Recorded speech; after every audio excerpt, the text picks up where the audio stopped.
Hey guys, happy day after Easter. Hope everyone who celebrates it had a good time, and those who don't, hope you had a good weekend.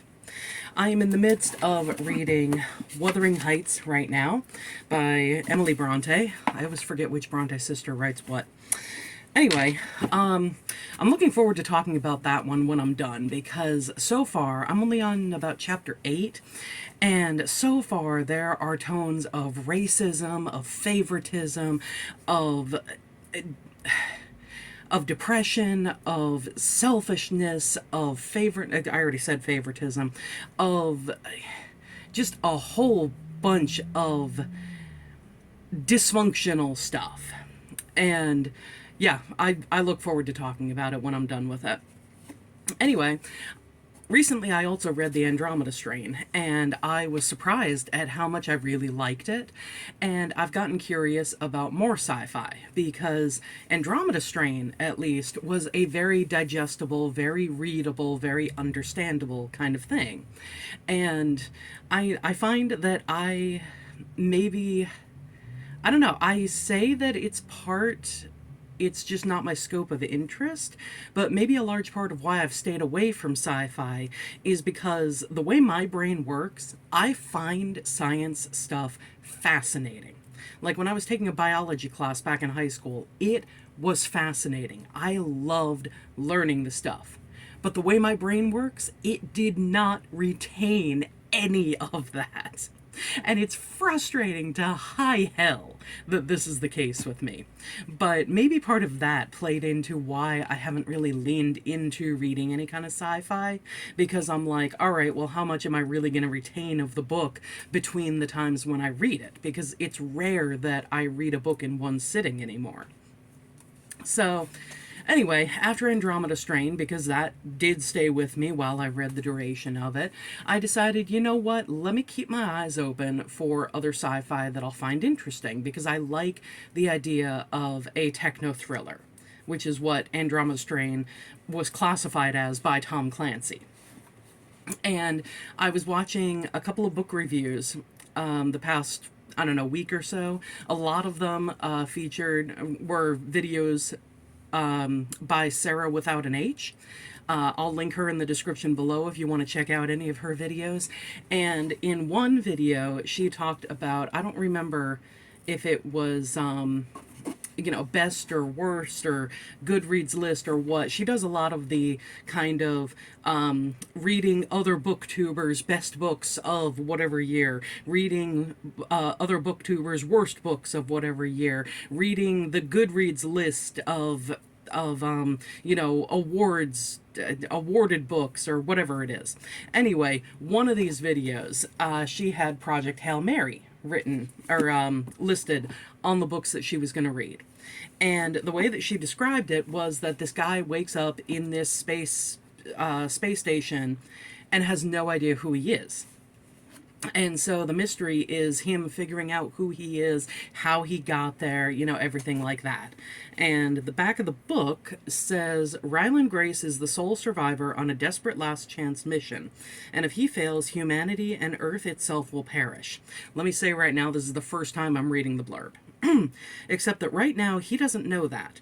He can't even remember his own name, let alone the nature of his assignment or how to complete it.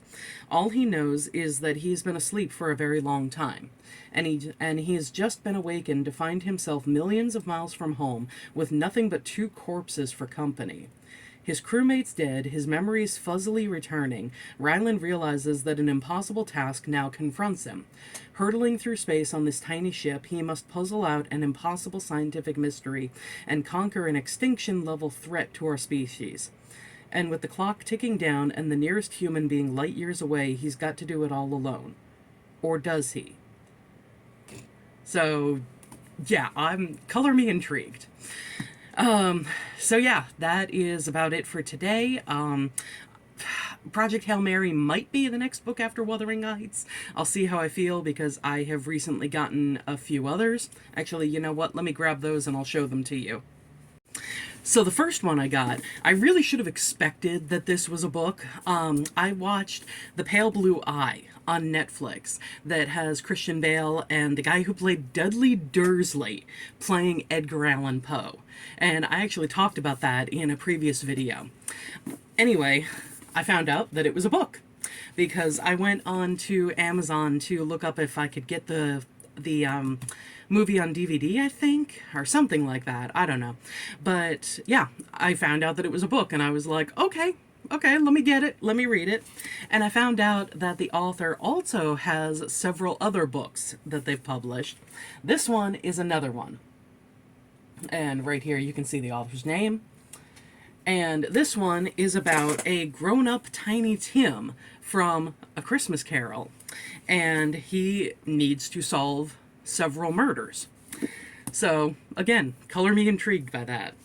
I also got, I didn't even realize that this was a novel first, although again, I probably should have, but Poor Things with Emma Stone, I think, and Mark Ruffalo, and I think it's Willem Dafoe, and, you know, several other stars. Yeah, the movie was made of Poor Things, and I should have realized it was a book.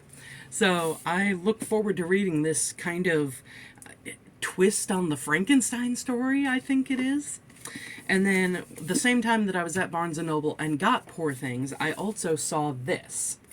And it just, I mean, look at how gorgeous that is. Look at the side there, what they did with the pages and everything. And the top and bottom aren't patterned, but they have that same yellow golden color. I freaking love it. And this book just sounds intriguing. Apparently it's this woman who is part of a circus, and it might be a kind of supernatural or possibly space-wise kind of circus. But anyway, she has powers that she is keeping hidden. And there is this guy who appears at this circus, and he's got major secrets as well. And apparently the two of them become friends, possibly get into a relationship. I'm not sure. Couldn't tell that much from the blurb, but it gives me kind of Night Circus vibes that might wind up being more satisfying than Night Circus, because as good as I felt Night Circus was, the relationship between Celia and Marco, I think were their names, or Marcus, I'm not sure, but that did not satisfy me. You know, the world building and the other characters were amazingly fleshed out, but the love story and the ultimately duel between Celia and Marco, it just didn't do it for me. So, who knows? You know, maybe whatever happens between these two main characters in this book will do it for me. I hope so. But yeah, I got a nice little list to read after Wuthering Heights, and again, I'm still looking forward to reading more classics this year. I would love to get through Pride and Prejudice, Sense and Sensibility, Frankenstein. I might try Dracula. I would love to actually read Phantom of the Opera, because I have not read the original Gaston Leroux novel. I have read Phantom by Susan Kay, but that's not the same thing. But yeah, so let me know if you guys have read any of these, especially this one. Let me know what you think of it, because don't give me spoilers, but I would love to know what you think of it. Anyway, I will see you next time, guys. Thanks for watching. Bye.